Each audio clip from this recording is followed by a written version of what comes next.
बोलिए कुबेर भगवान की जय। बोलिए लक्ष्मी माता की जय।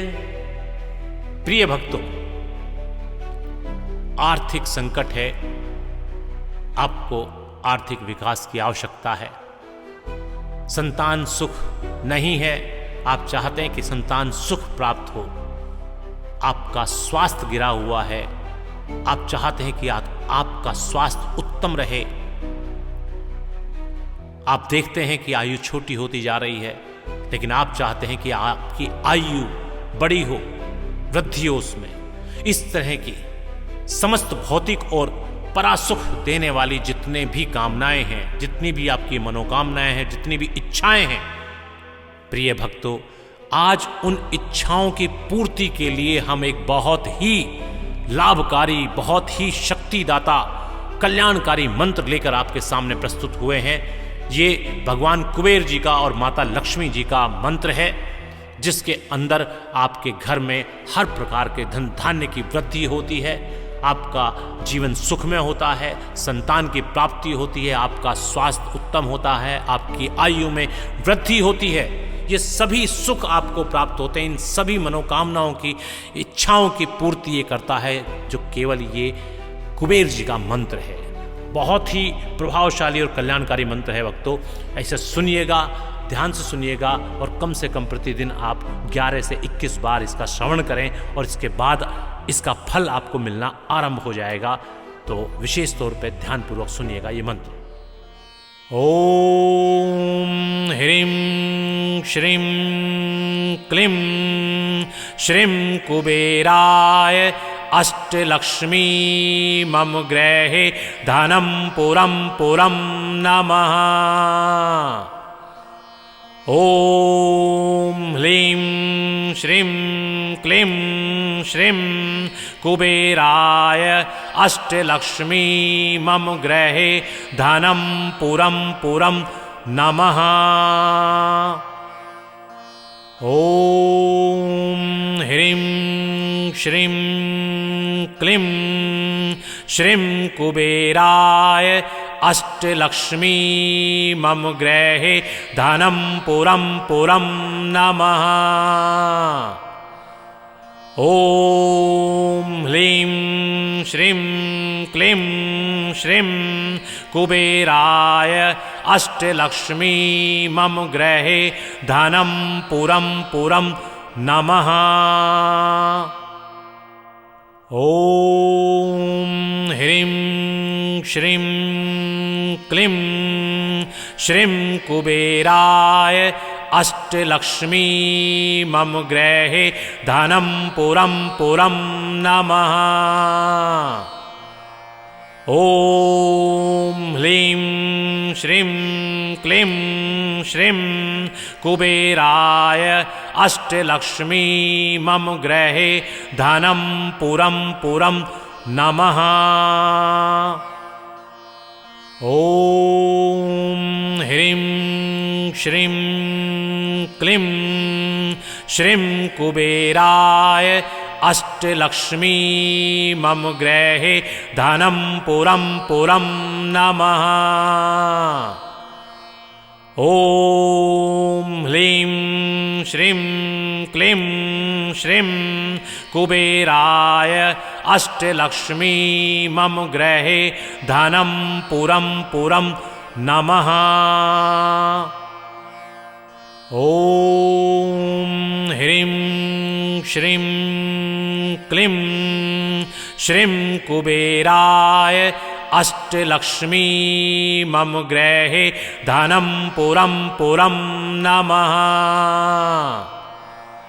ओम ह्रीं श्रीं क्लीं श्रीं कुबेराय अष्टलक्ष्मी मम गृहे धनं पुरं पुरं नमः। ओम ह्रीं श्रीं क्लीं श्रीं कुबेराय अष्टलक्ष्मी मम गृहे धनं पुरं पुरं नमः। ॐ ह्लीं श्रीं क्लीं श्रीं कुबेराय अष्टलक्ष्मी मम गृहे धनं पुरं पुरं नमः। ॐ ह्रीं श्रीं क्लीं श्रीं कुबेराय अष्टलक्ष्मी मम गृहे धनं पुरं पुरं नमः। ॐ ह्लीं श्रीं क्लीं श्रीं कुबेराय अष्टलक्ष्मी मम गृहे धनं पुरं पुरं नमः।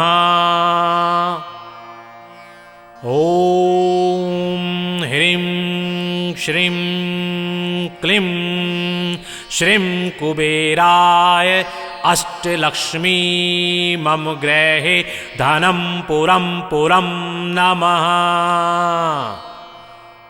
ॐ ह्लीं श्रीं क्लीं श्रीं कुबेराय अष्टलक्ष्मी मम गृहे धनं पुरं पुरं नमः। ॐ ह्रीं श्रीं क्लीं श्रीं कुबेराय अष्टलक्ष्मी मम गृहे धनं पुरं पुरं नमः। ॐ ह्लीं श्रीं क्लीं श्रीं कुबेराय अष्टलक्ष्मी मम गृहे धनं पुरं पुरं नमः। ॐ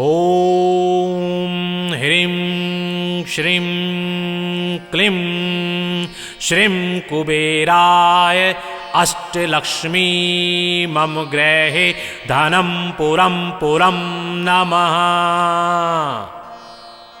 ॐ ह्लीं श्रीं क्लीं श्रीं कुबेराय अष्टलक्ष्मी मम गृहे धनं पुरं पुरं नमः। ॐ ह्रीं श्रीं क्लीं श्रीं कुबेराय अष्टलक्ष्मी मम गृहे धनं पुरं पुरं नमः। ॐ ह्लीं श्रीं क्लीं श्रीं कुबेराय अष्टलक्ष्मी मम गृहे धनं पुरं पुरं नमः। ॐ ह्रीं श्रीं क्लीं श्रीं कुबेराय अष्टलक्ष्मी मम गृहे धनं पुरं पुरं नमः। ॐ ह्लीं श्रीं क्लीं श्रीं कुबेराय अष्टलक्ष्मी मम गृहे धनं पुरं पुरं नमः। ॐ ह्रीं श्रीं क्लीं श्रीं कुबेराय अष्टलक्ष्मी मम गृहे धनं पुरं पुरं नमः। ॐ ह्लीं श्रीं क्लीं श्रीं कुबेराय अष्टलक्ष्मी मम गृहे धनं पुरं पुरं नमः। ॐ ह्रीं श्रीं क्लीं श्रीं कुबेराय अष्टलक्ष्मी मम गृहे धनं पुरं पुरं नमः। ॐ ह्लीं श्रीं क्लीं श्रीं कुबेराय अष्टलक्ष्मी मम गृहे धनं पुरं पुरं नमः। ॐ ह्रीं श्रीं क्लीं श्रीं कुबेराय अष्टलक्ष्मी मम गृहे धनं पुरं पुरं नमः।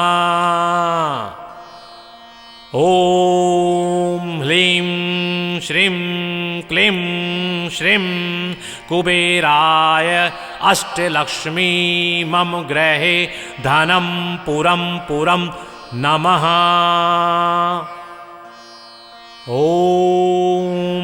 ह्रीं श्रीं क्लीं श्रीं कुबेराय अष्टलक्ष्मी मम गृहे धनं पुरं पुरं नमः। ॐ ह्लीं श्रीं क्लीं श्रीं कुबेराय अष्टलक्ष्मी मम गृहे धनं पुरं पुरं नमः। ॐ ह्रीं श्रीं क्लीं श्रीं कुबेराय अष्टलक्ष्मी मम गृहे धनं पुरं पुरं नमः। ॐ ह्लीं श्रीं क्लीं श्रीं कुबेराय अष्टलक्ष्मी मम गृहे धनं पुरं पुरं नमः। ॐ ह्रीं श्रीं क्लीं श्रीं कुबेराय अष्टलक्ष्मी मम गृहे धनं पुरं पुरं नमः। ॐ ह्लीं श्रीं क्लीं श्रीं कुबेराय अष्टलक्ष्मी मम गृहे धनं पुरं पुरं नमः। ॐ ह्रीं श्रीं क्लीं श्रीं कुबेराय अष्टलक्ष्मी मम गृहे धनं पुरं पुरं नमः। ॐ ह्लीं श्रीं क्लीं श्रीं कुबेराय अष्टलक्ष्मी मम गृहे धनं पुरं पुरं नमः। ॐ ह्रीं श्रीं क्लीं श्रीं कुबेराय अष्टलक्ष्मी मम गृहे धनं पुरं पुरं नमः। ॐ ह्लीं श्रीं क्लीं श्रीं कुबेराय अष्टलक्ष्मी मम गृहे धनं पुरं पुरं नमः।